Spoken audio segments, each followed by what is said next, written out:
and it's called the church. And they've never turned away a group of dumb cunts. Are you a dumb cunt?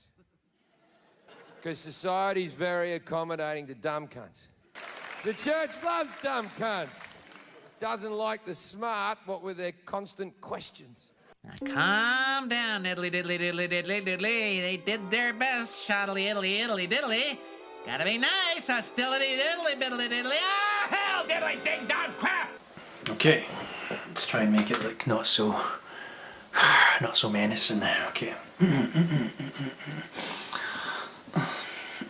No, I still look like a serial killer, but I can't help that. With these peeps, with these peepers, it's difficult not to look like a serial killer. But let's get back into it. So, only every brilliant thinker of the last 2 centuries has, oh for fuck's sake.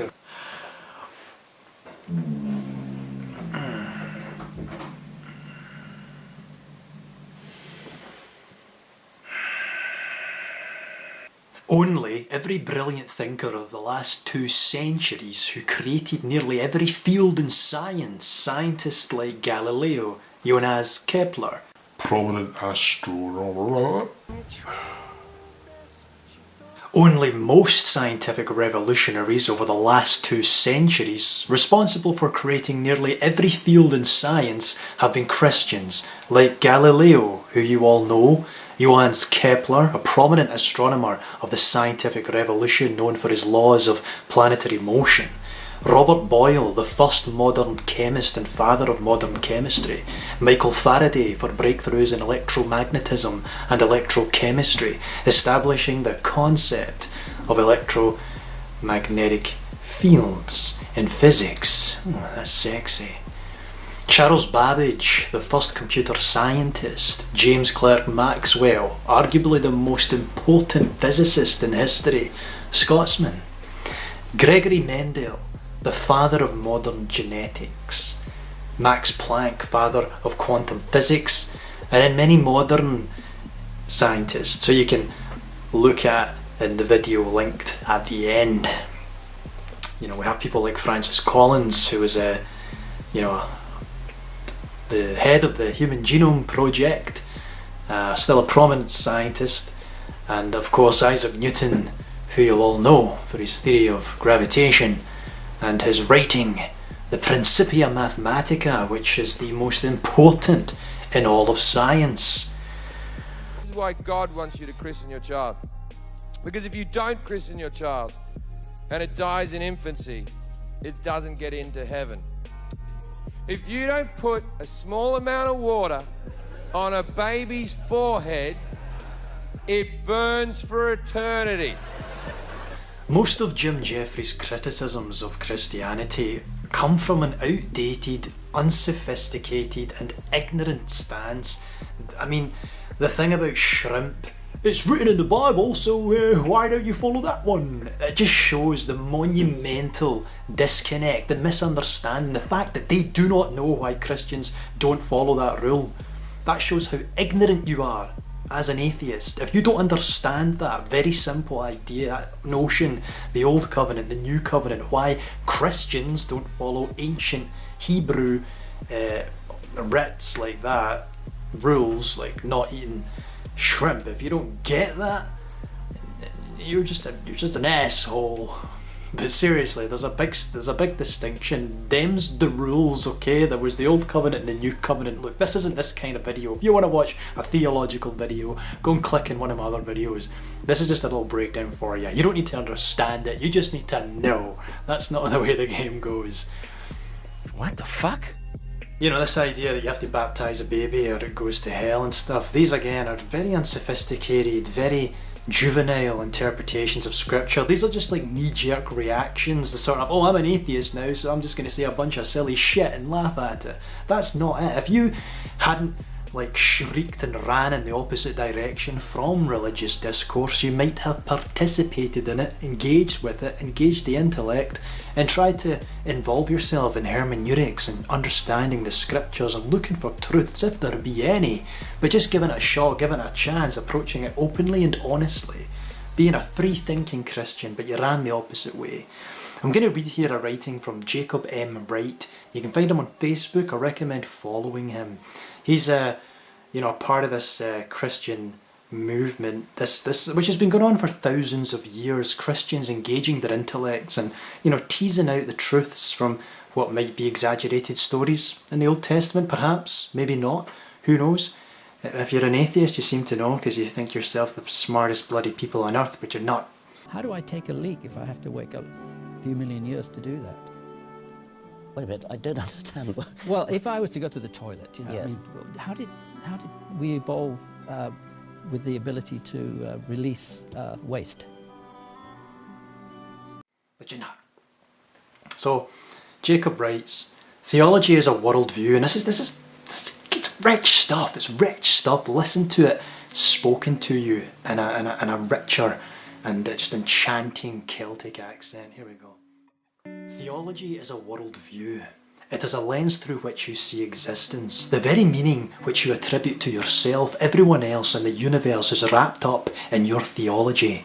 Some people have been conditioned into a view of existence that has an angry schizophrenic tyrant as its creator, one who would either decree or abandon his creatures to eternal torment, one who would demand torture, blood and violence in order to be appeased, one who considers this world of matter and flesh to be evil and destined for destruction, and one who is basically repulsed by humanity and sees them as totally depraved.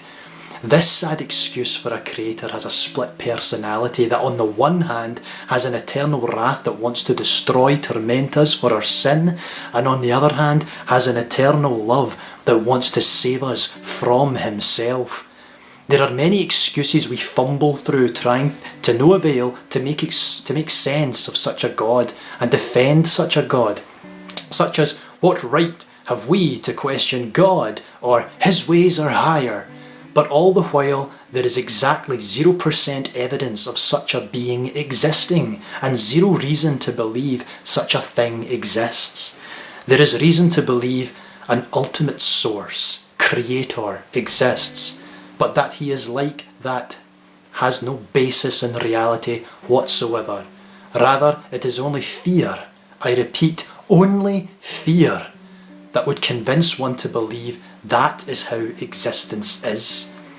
When you strip away the religious indoctrinations you have been conditioned into and you look at creation through clear eyes, you realise that existence must be benevolent, it must be good.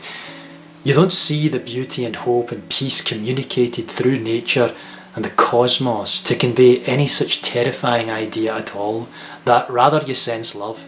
You might see such an idea of God in the worst kind of violent, wicked humans, but we mustn't base our idea of the ultimate, eternal reality of the worst of humanity. Rather, we should base our idea of God on what an endlessly renewing and life-giving creation is communicating to us about God, what the Spirit through our hearts is communicating to us, and most of all, what Jesus revealed. The Bible is a story of people doing this, sometimes getting it wrong, but it shows the Spirit at work in our messy, anthropological and spiritual evolution grasping after God. Many people live their lives in depression and anxiety from the theology through which they find their existential meaning. Walking around believing that they are rotten at the core and that God is disgusted with them and would wrathfully destroy them, except that he sees them through the appeasing violence done to Jesus. This is a prison for the mind and heart. It is not the Abba and Jesus revealed.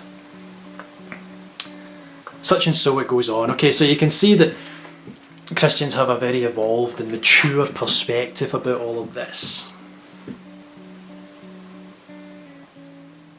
But you just gotta give it a chance. You know I hate faggots. But God, calm down. You just said you love everyone, not faggots, I didn't. God has a habit of smiling down on the dangerous faggot, as you know. No, because he may hate fags, but he hates feminists more. I also hate people eating shrimp. I mentioned that 8 times in my book, where I only mentioned twice that I hate homosexuals. But people seem to really enjoy eating shrimp, so I've forgotten about that rule. My God, the real Santa! Get him, Jesus! I help those who help themselves. Have the magic man, don't have the magic man. I don't give a fuck. This.